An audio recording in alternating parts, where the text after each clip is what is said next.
Welcome, everybody. It's time once again for the next chapter with Charlie Hedges as he explores turning the page on his life and yours. Hey, Charlie. Hey, Paul. I've got a question for our listeners. Are you looking to upgrade your creative abilities? Well, the new book, Core Creativity, by Dr. Ron Alexander, offers ways to go beyond the limitations of ordinary creativity to access the core creativity that comes from the very center of your being, that is, the depths of your unconscious.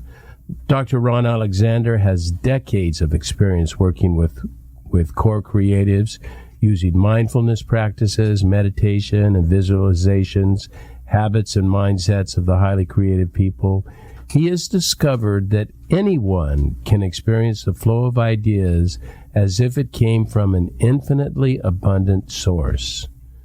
Dr. Ron is the executive director of the Open Mind Training Institute, practices mindfulness-based mind-body psychotherapy, and is a leadership coach in Santa Monica, California. Dr. Ron and I really do have a lot to talk about with that. Let's bring on our guest. Dr. Ron Alexander, welcome to the next chapter with Charlie. Oh, thank you, Charlie. Pleasure to be here with you. Be a fun conversation. Listen, I was wondering, creativity, 20 years ago, I don't believe we heard a lot about creativity, and it is becoming more and more of a subject in our culture today.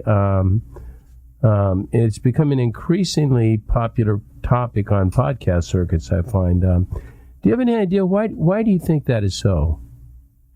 Well, when I was shopping my book, my first agent, who is up in Marin County, she said to me, she read the proposal, and she said, "Are you going to have a section on creativity and microdosing?" And that's a little bit out of my wheelhouse, in the sense that I haven't specialized in that. I'm been more on the side of mindfulness meditation, Tai Chi, yoga, things like that. Mm-hmm. And so I asked her, I said, well, I certainly can, because when I was in my 20s, I actually interned at the Maryland Psychiatric Research Center in Baltimore, Maryland, under the esteemed psychedelic researcher, Dr. Stanislav Grof. And so we got talking, and I said, why would you be interested in having 3, 4, 5 pages or even a chapter on microdosing and creativity? And she said, well, I've been up here in the Bay Area, and I've watched for the last 20 years this enormous shift towards the subject of both creativity but also microdosing, in that a lot of people in Silicon Valley, whether they're in their 20s, 30s, 40s, 50s, they go off to this Burning Man festival every year, and of course they partake in all sorts of... Yeah, but that's not microdosing at Burning Man. Yeah, you're right. That's megadosing.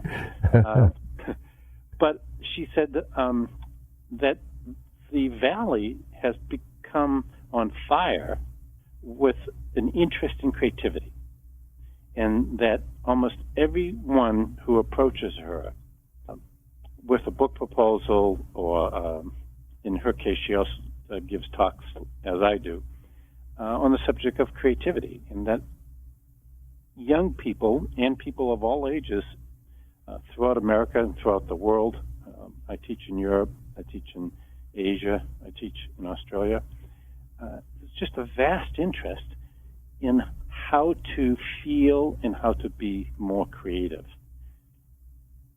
That's interesting. As I was thinking about this, it occurred to me, do you think the failure, I don't know failure, but the circumstance of not really exploring creativity may be one of the results of our educational system that seems to love yes and no, right and wrong answers, all left brain, that there is no move for creativity, that, I used to take, the tests where it's, A, B, and C, and I would say, well, depending on the context, both B and D work. But, you've got to give me a better context. And I always had such a struggle with that. But because it leaves no room for creativity. What are your feelings on that? Well, I think both the school systems have been in the past. Fortunately, I attended a school in Boston where I had a very unique opportunity to take a music appreciation class. And the teacher, he used to wear overalls and construction boots and a tweed jacket to work, and he was a musician, a jazz musician who would moonlight at night in the clubs in Boston, on weekends. And he turned a very sterile and a kind of very stale music room into this illustrious environment where you walk into class, and instead of sitting at a desk, there was a drum set, there was an acoustic guitar, there was a trumpet, there was bongos, there was an electric guitar, there was an organ, there was a piano. And one of the things that lit me up on fire was that music class where what he taught was it's really important to explore spontaneity and to bring your creativity to the foreground, and that if after 5 or 10 minutes you didn't really take to the acoustic guitar, he'd say, well, put it down and then go over to the organ and let your fingers just run across the keys. And so part of the problem, Charlie, is that in our school systems, there's the emphasis on the development of the left brain, right, function, organizing, clarifying, giving order to things, and not enough emphasis in our education, in our school systems, on play and on spontaneity and on creativity, which is far more right-brained oriented. But the good news is here in Los Angeles, and also down a bit down your way in Encinitas, there are several school systems up here. Most all the private school systems employ teachers that teach a class. They call it the mysteries. And basically, it's a class where kids sit down in a circle and they do the counsel process.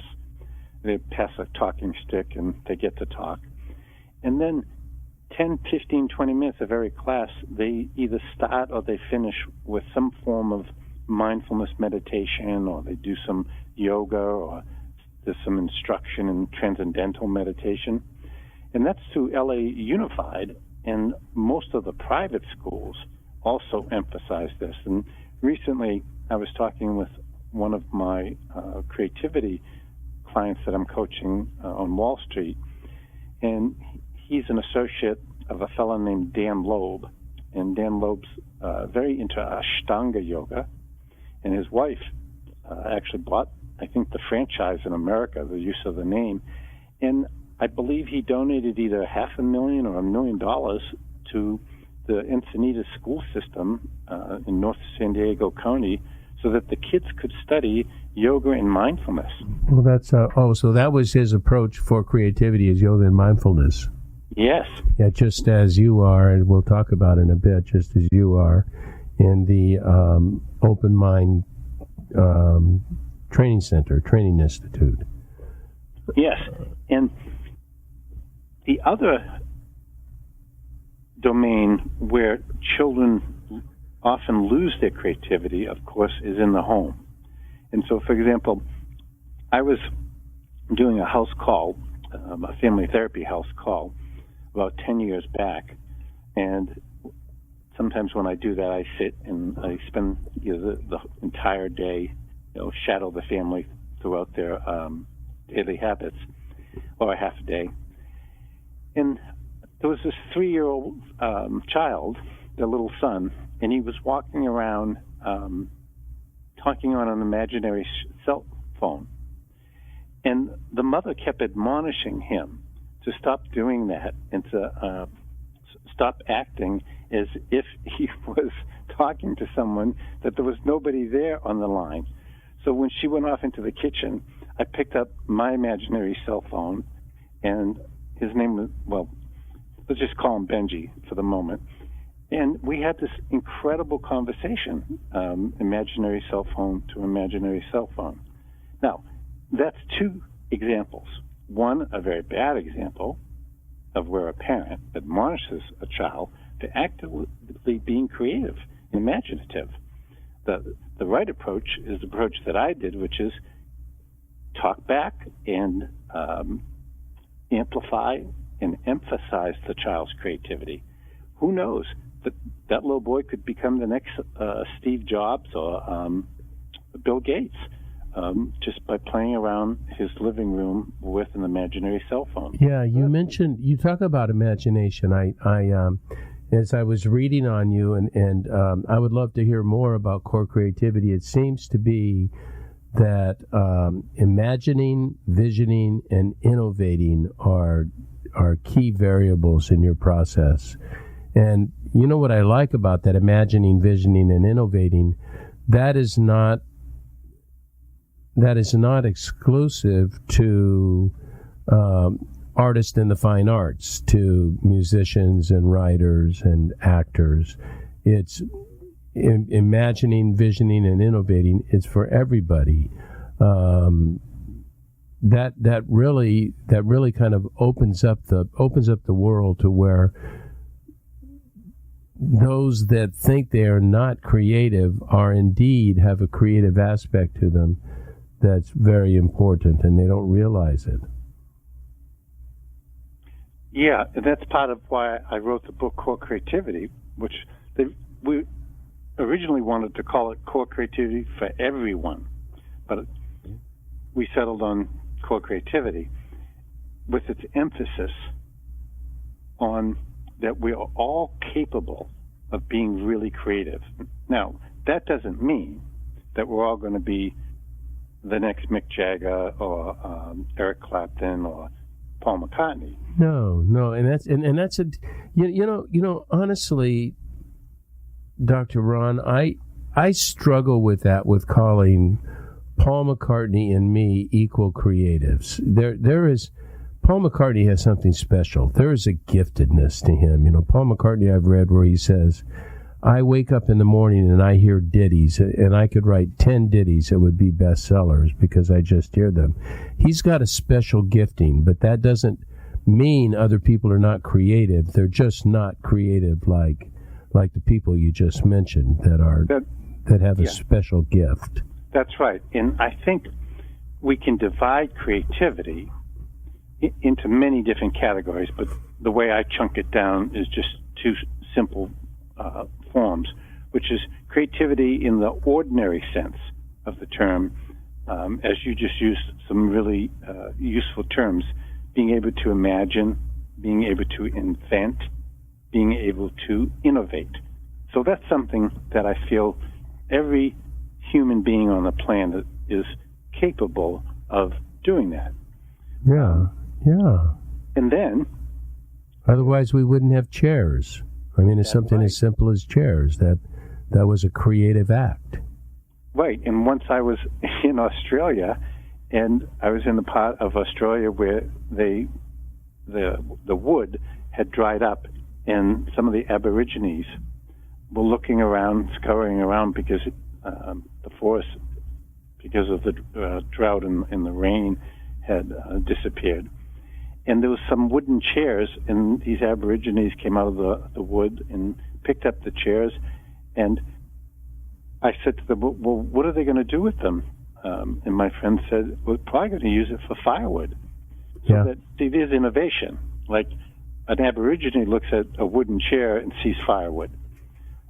That's being imaginative. Then you have, like the Paul McCartneys, for example, when he came up with the lyrics and the melody for his masterpiece, Yesterday, and it's been re-recorded over 375 times.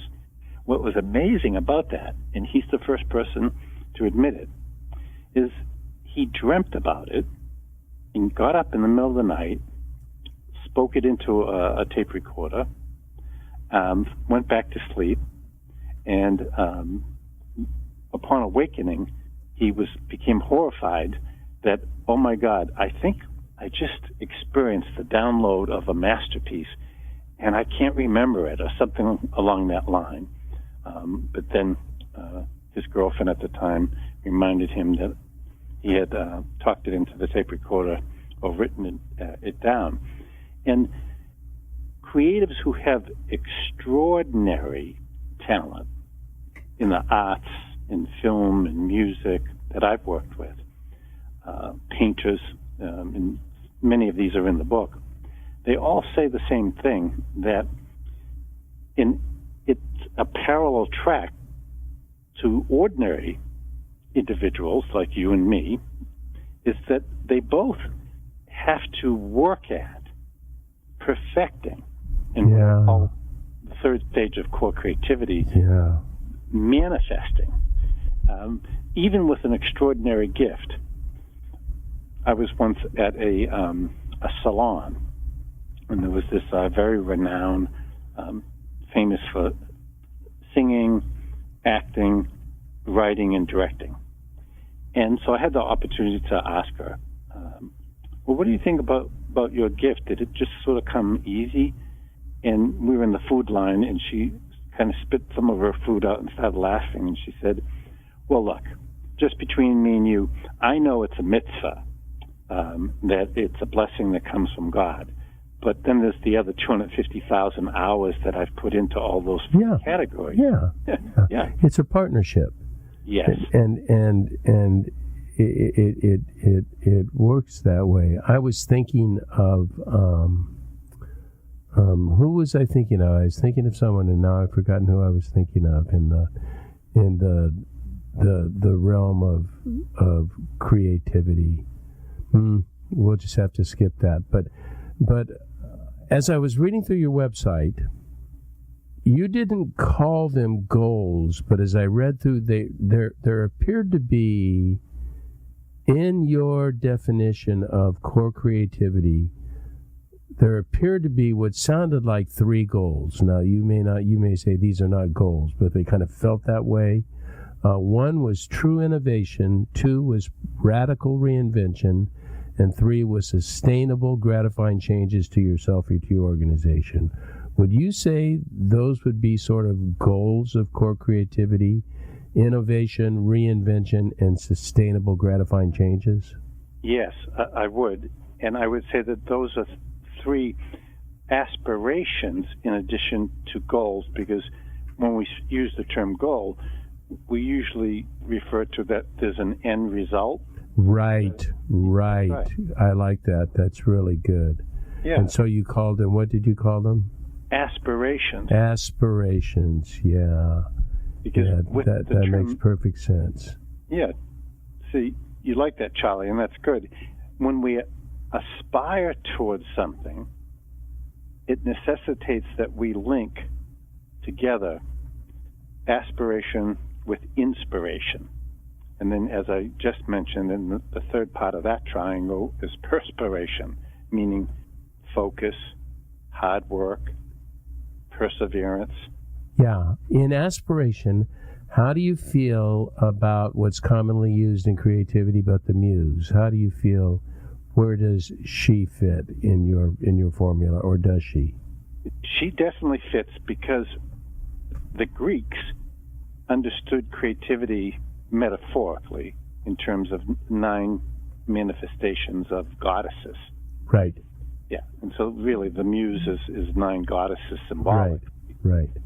And in many of the creators I interviewed, they often either had like Lennon and McCartney, and then later like Lennon and Yoko Ono. She was very much a muse for John Lennon creatively, because they both shared art as their foundations or their base to creativity, and then of course they both had a love for music. And can I tell you a story on that? You know what I read, because this is my day. I was at school at UCLA in the late '60s, so I was right in the middle of hippiedom and all that. And fabulous time. And do you know how I heard that John and Yoko met? that Yoko was doing a presentation. Now, I have no idea. This could be total myth, but it's still a great story. And that Yoko had a painting that had a nail, and it had a hammer hanging by a string. And that was it. That was the painting. And John Lennon was the only one that went up and nailed the nail in. And she says, "You're the first one that understood my painting." Yeah, and understood what I was trying to do with it. That's true. And so then, that's a great story, Charlie. And so then 2 nights later, he went to another art gallery to find her in London. And in this art gallery, she did a whole thing on white. And white symbolically means the beginning. It's we invent and we imagine from the blank, and white is the blank. And he went to the back of the gallery, and there was a ladder, a gigantic step ladder, and he climbed up to the very top. And again, there was a string, and this time there was a magnifying glass, and it said "Look up" on the magnifying glass on the string. And so he takes it and he looks up on the ceiling, and there's in tiny little letters painted Y-E-S, yes. Just burst out laughing, and he said, "I was thinking it was going to say piss off or screw you." And he said there was just something about yes where he realized this is the girl for me. How fun. That's a fun story. You know, as you talk, as I hear you talk, and we're going to take a break right after this, but as I hear you talk about perspiration, it reminds me of a recent book by Cal Newport that's called Deep Thought. Are you familiar with that? No. Tell me about it. It's really a very, very interesting book, and he talks about times that we need to have 2 to 3 hours a day for creative people and people working on projects that you just can't have interruption. You have to be very, very deeply in thought. So it's a whole book about setting time aside where there are no emails, no interruptions, no anything. All you are doing is working on the project that you're working on. He's I believe he's a physicist, and he went to MIT, and he teaches, I think, at Georgetown, but I'm not 100% sure on that. Well, but I really like this idea of deep thought. I mean, I've been struggling for a couple of months of writing a book that I was very clear about, and I'm not clear now, but this deep work really does mean something to me, and it sounds a lot like what you're talking about as well. Yeah. In my book, I discuss the importance of daily rituals for anyone who wants to increase and facilitate and amplify their creativity. And a couple of the daily rituals that I suggest is to spend time, quiet time each day. You can meditate. That's what you're drawn to in practice mindfulness or Christian contemplative prayer or whatever. Or you can sit quietly and look out the window and just be curious and say, I wonder what my unconscious mind is interested in exploring. I wonder what my unconscious mind would like to teach me today. What do you do with the monkey mind? Well, the monkey mind needs training, and that comes from, that's a great question, Charlie. The monkey mind, in all the meditative systems in Asia, they all use the same parable, which is visualize that your house, your mind and yourself is a house, and that you have wild monkeys, a wild monkey that runs around from room to room.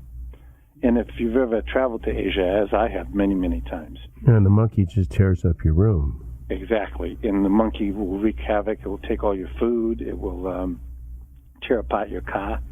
And so the task is to train and harness the energy of the monkey mind rather than to try to extinguish it like pouring cold water onto a fire. Right, that never works.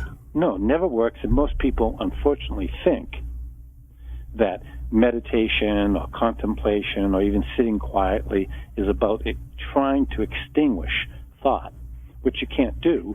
And why would you want to extinguish thought? Because imagination, innovation comes from thought. One of the things I learned when I was studying in India was this yogi said to me, all thought is creative. All thought is creative.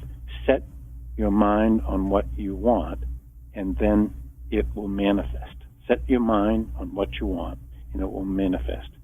So what we want to do is we want to corral the monkey mind with any form of meditation or contemplation or prayer or quiet, but then harness and harvest all of the energy that's bubbling up inside of the monkey mind. See, you are talking to a man of ritual, so I won't describe all my rituals, but I do have daily rituals. Tell me, how do we help people who just feel like they physically, they could be parents, they could be in a number of situations, but I'm retired, so I can do what I want, kind of when I want to do it. But how do we get them to find 15 to 30 minutes just to, to break that cycle of crisis and micromanagement and all of that? What do you suggest? I know you coach people, and you've got to be coaching them in this. How do you help them in that area? Well, the number one way to help them is first to challenge whatever their resistances are when they say, I don't have time. There's an old saying from the Buddha that when people used to say to the Buddha, I don't have time, the Buddha would say, that's all there is time. And so I help people overcome their resistance that they feel like they don't have time, but there's always time to be stolen. Even in managing a family of 2, 3, 4, all the way up to 5 children, there's time that you can steal. How much time do you need? I would say the minimum is 10 minutes, and a good maximum would be 20 minutes a day. Ideally, 10 to 12 minutes twice a day. But that's what you need as a minimum if you want to explore your creativity and you want to explore learning to imagine, learning to invent, learning to innovate, and learning to nurture and nourish the self. You do need time. So another fix that I came up with. You know what I want to do? I want to hear that fix. But I think that's really important. But we need to take a quick break. We're talking about getting time on your schedule to meditate and spend time in mindfulness. And we'll come right back to your third suggestion.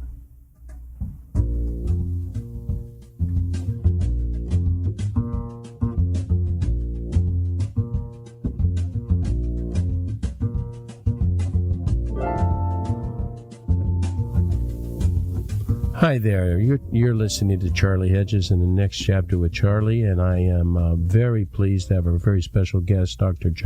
Ron, who has written the Core Creative, and we are talking right now, one of the things that is really critical about creativity is actually times of silence and times of pondering your own essence and what it is you want to do and might like to do. And Dr. Ron was going to give us his third point on how we might be able to sustain or discover opportunity for that kind of self-reflection.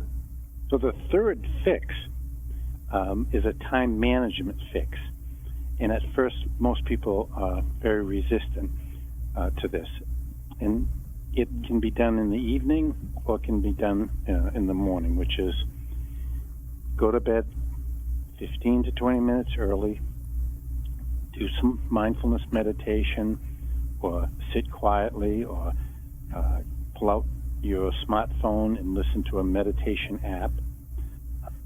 The biggest fix, though, is I say to everyone, especially parents who have kids, get up 20 minutes earlier, Monday through Friday. And that's where the time window is. And as soon as I encourage people that they can actually do that, and they're not going to, over time, it's not going to make them more tired, what they discover is something that I learned from Tony Robbins. He emphasizes a thing that's called the hour of power. Well, that's really unrealistic for parents, and it's also unrealistic with all the people that I coach in the entertainment industry who are executives, and the guys on Wall Street in New York City that I coach.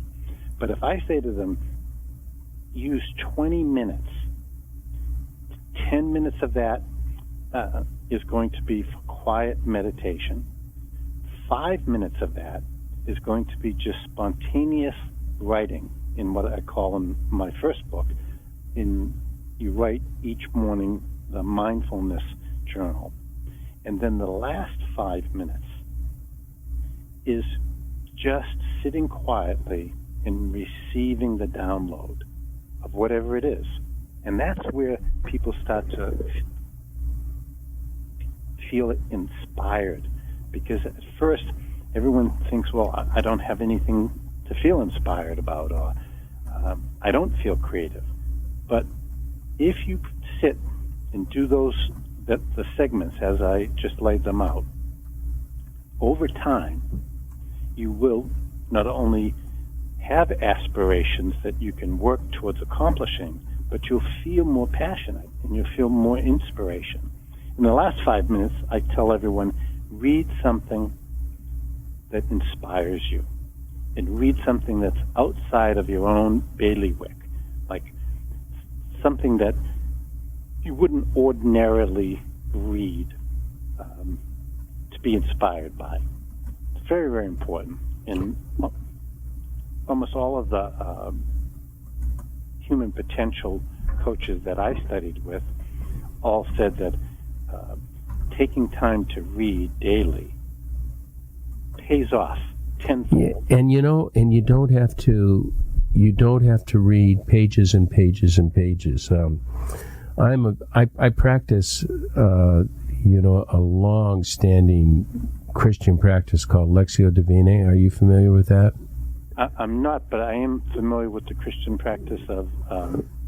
Yeah, we talked about mysticism. Yeah. Well, Lectio Divina is a form of reading. So Lectio, you read, and it's typically I read either mystical text or I'll read biblical text, but I'm reading definitely inspirational texts that inspire me to think more deeply and to think outside the norm. And the idea of Lectio is that you read until something hits you. So you could read for a paragraph and you could read for 2 or 3 pages. And then when something hits you, you highlight that, and then it's called oratio, and you say a quick prayer, and then there's meditation, that you meditate on that passage and write on that passage, and then it ends with contemplating the whole process of what meant something to me, what did I ask for, what did I meditate on, and what did I contemplate on. And that's that's probably a little longer than what most people have, but it can be done in 20 to 30 minutes. Wonderful. And I think it was Thomas Aquinas who had the steps that you practice each day. And again, this has been early first millennia. And I think what we see when we study creatives and as well as mystics and philosophers that inspire us throughout history, all the way back to the Greeks and the Romans, to Egyptians and up to the modern day, is that almost all creatives have had a spiritual orientation to the portal of their imagination. That's a very interesting because it's not true in all denominations of Christianity, just in a handful, but in a handful there is, with the mystics, there is that openness to learning and seeing something afresh and seeing something anew and seeing the divine in a whole different picture than what has been necessarily taught. And I really like that open-mindedness that you're talking about. Yeah, and when we do a review of the Christian mystics, Saint Teresa of Avila, who talks about that the interior of the castle is the room where the diamond is. It's the jewel. Well, it's where Jesus resides. Yes, that's it. And you have St. John. St. John of the Cross, yeah, both Carmelites.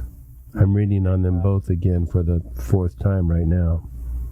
And these are all mystics and deeply spiritual beings who revered the sense of the daily prayer, the daily quiet. Yes, and that is my concern. That's what. How do we get? Because I know a lot of people want. I'd speak with a lot of people that would like relief from the stress and the crisis, and the only way they can have that is by having some alone, quiet time, and yet that is an anathema to an American. We are supposed to be productive.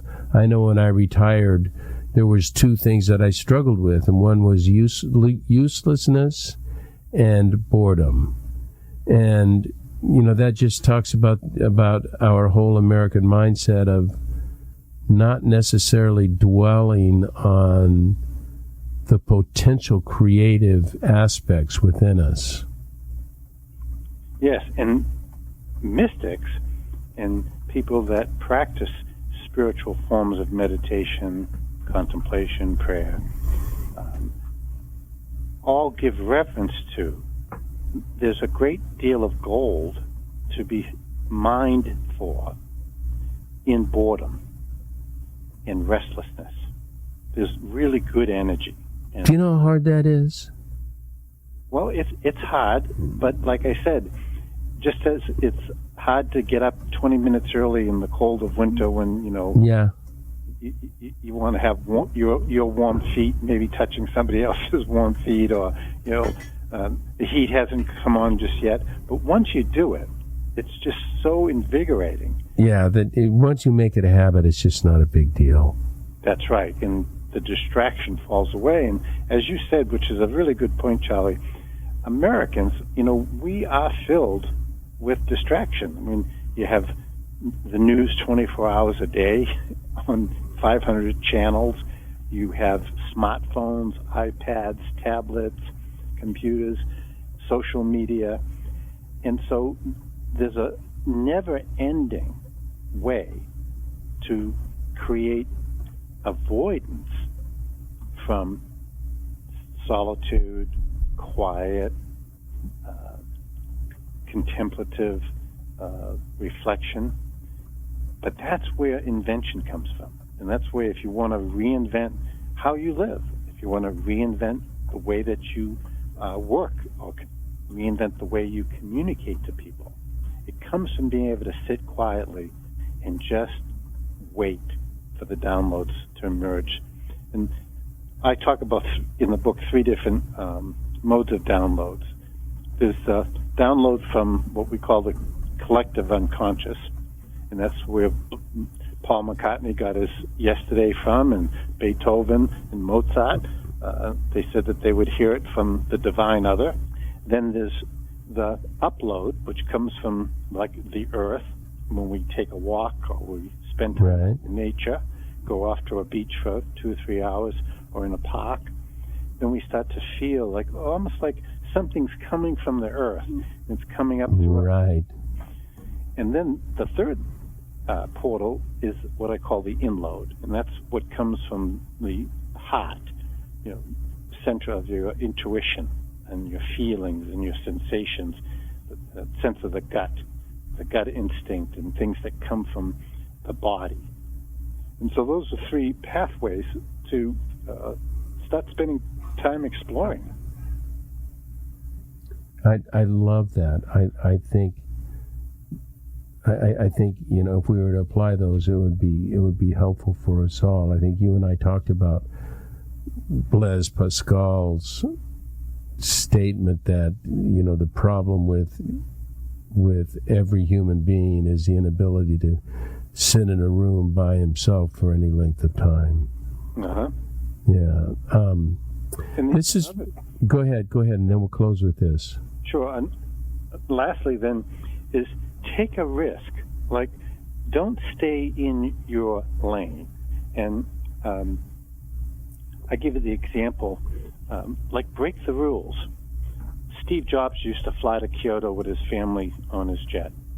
And he loved to listen to music. And he'd take all his CD players, like 6 or 7 Sony Walkmans and whatever, and they all were lousy and created flack and noise. And he was meditating in one of the Kyoto Zen temples, and he took out his hand and he imagined what it would be like if I had a device where I could have my entire CD collection, my entire record collection also, in the palm of my hand.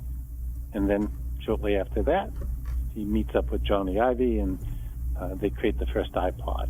So don't stay in your lane. Like, don't say, well, lousy Sony Walkmans, that's all we've got. Start to think about, well, what else could we create? What else? Yes, that there is, we're not nearly as limited as we like to think we are. We need to think differently. We need to imagine differently. And we need to feel differently. Oh, I love that. Let's wrap it up with that. We need to think differently, need to feel differently, and imagine differently. And there is, I'm a bit of a creative myself, and I'm just so resonating with everything you're saying. Well, I can hear it in everything that you've shared. I can hear that resonance of creativity. You've got the creativity vein pouring through you. The creativity vein. Yeah, the muse that won't leave me alone.